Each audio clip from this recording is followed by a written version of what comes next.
Microsoft access দিয়ে যারা shop management বা স্টক ম্যানেজমেন্ট অথবা ইনভেন্টরি ম্যানেজমেন্ট করতে চাচ্ছেন, আশা করি খুব সুন্দর মতো করে সাজিয়ে গুছিয়ে করতে পারবেন। আমি আশা করি টিউটোরিয়ালে সম্পূর্ণ দেখানোর চেষ্টা করব।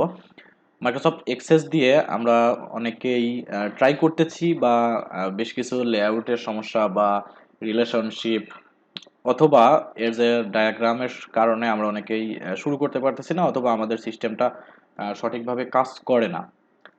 যে কারণে আহ, সঠিকভাবে আমরা ইনভেন্টরি ম্যানেজমেন্ট বা শপ ম্যানেজমেন্টটা করতে পারি না।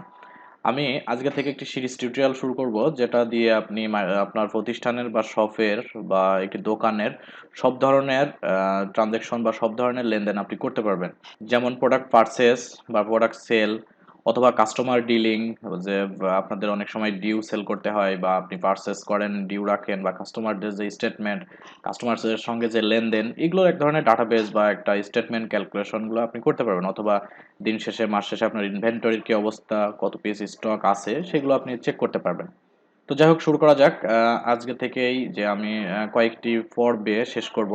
আশা করি সম্পূর্ণ ভিডিওটি আপনারা দেখবেন এবং সবগুলো ভিডিও দেখবেন। রেগুলার আমি আমার মাইক্রোসফট এক্সেস এবং এক্সেস রিলেটেড যে ভিডিওগুলো আপলোড করি এক্সেল মাহমুদে, এই চ্যানেলে আপনারা পেয়ে যাবেন। আশা করি চ্যানেলটি সাবস্ক্রাইব করবেন। আর এখানে বেশ কিছু লেআউট বা ডায়াগ্রাম অনুযায়ী আমার কয়েকটি টেবিলে ডাটা ফিল্ড সাজানো আছে। এই ডাটা ফিল্ডগুলো দিয়ে আমি সবগুলো টেবিল ক্রিয়েট করব।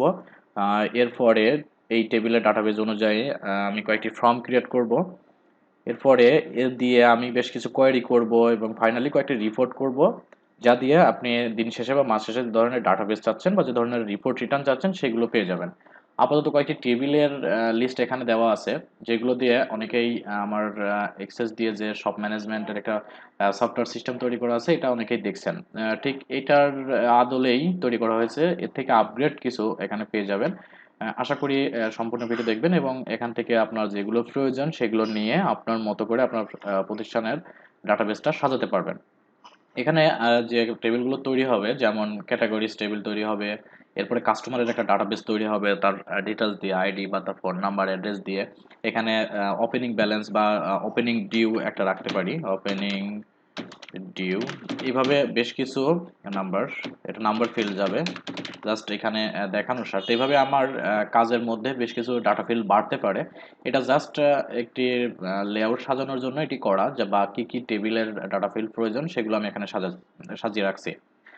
এরপরে আপনি যাদের থেকে পারচেস করবেন, সাপ্লায়ার্স এর লিস্ট হবে একটা, বা আপনার ডাটাবেস থেকে এক্সপেন্স করতেছেন বা প্রতিষ্ঠান থেকে এক্সপেন্স করতেছেন, এক্সপেন্সের জন্য একটি অপশন বা একটি ডাটাবেস থাকবে। এরপরে আপনি কি ধরনের প্রোডাক্ট আপনার কোম্পানিতে বা প্রতিষ্ঠানে আছে সেগুলো করবেন। এরপরে যে প্রোডাক্টগুলো আপনি সেল করতেছেন তার আপনার টেবিল হবে এবং তার একটি সাব টেবিল হবে আইটেম লিস্ট করে। এরপরে যে প্রোডাক্ট পারচেস করতেছেন, পারচেসের আইডি বা পারচেস ইনভয়েস সেই অনুযায়ী তার সাব ফর্ম বা সাব টেবিল তৈরি হবে, যেখানে ওই পারচেসে বা ওই ইনভয়েসে কতগুলো প্রোডাক্ট পারচেস করতেছে, কি অবস্থা, কত টাকা পেমেন্ট করছে, সেই ধরনের ট্রানজাকশনগুলো এখানে থাকবে। এরপরে আপনার প্রতিষ্ঠানে যতগুলো এমপ্লয়ি থাকবে বা যারা এই সিস্টেমটি ইউজ করতে চাচ্ছে লগ ইন সিস্টেমে, সেই সিস্টেমটি এখানে তৈরি হবে ফাইনালি, তাদের ডিটেলস দিয়ে এবং তাদের একটি ইউজার নেম এবং পাসওয়ার্ড থাকবে, যা দিয়ে সফটওয়্যারটি লগ ইন করতে পারবে। অনেকেই দেখছেন আমার এই সফটওয়্যারে একটি লগ ইন সিস্টেম আছে। চেষ্টা করব এরকম একটি লগ ইন সিস্টেমটি ফাইনালি তৈরি করার। তো যাই হোক, আশা করি এই টেবিলগুলো আপনারা সাজিয়ে নেবেন, অথবা যদি না পারেন আমার সঙ্গে সাজিয়ে নেবেন। আমি চেষ্টা করব সবগুলো টেবিল ক্রিয়েট করার, এবং এর সঙ্গে আরও কিছু যদি ডাটা ফিল্ড প্রয়োজন হয় যে কোনো পর্বে বা নেক্সট কোনো পর্বে যদি অ্যাড হয়, সেক্ষেত্রে আমি সেই অনুযায়ী বা আপনাদের কমেন্টস অনুযায়ী আমি ডাটা ফিল্ডগুলো অ্যাড করব। যাই হোক, এই যেটা টেবিলগুলো এখানে দেখানো আছে, মোটামুটি এই টেবিলগুলো দিয়ে আপনি আপনার সব ম্যানেজমেন্ট সম্পূর্ণ করতে পারবেন। এছাড়াও যদি কোনো কিছুর প্রয়োজন হয় এই টিউটোরিয়ালের মাধ্যম দিয়েই আপনারা পেয়ে যাবেন। অবশ্যই এর থেকে কিছু নিয়ে আপনি আপনার মতো করে আপনি সাজাইতে পারবেন। যাই হোক, পরবর্তী ভিডিও দেখার জন্য সবাইকে আমন্ত্রণ জানিয়ে শেষ করছি। আশা করি একটি সব ম্যানেজমেন্টের সম্পূর্ণ টিউটোরিয়াল পাবেন। সবাই ভালো থাকবেন। পরবর্তী ভিডিওটি দেখার আমন্ত্রণ জানাচ্ছি। আল্লাহ হাফেজ।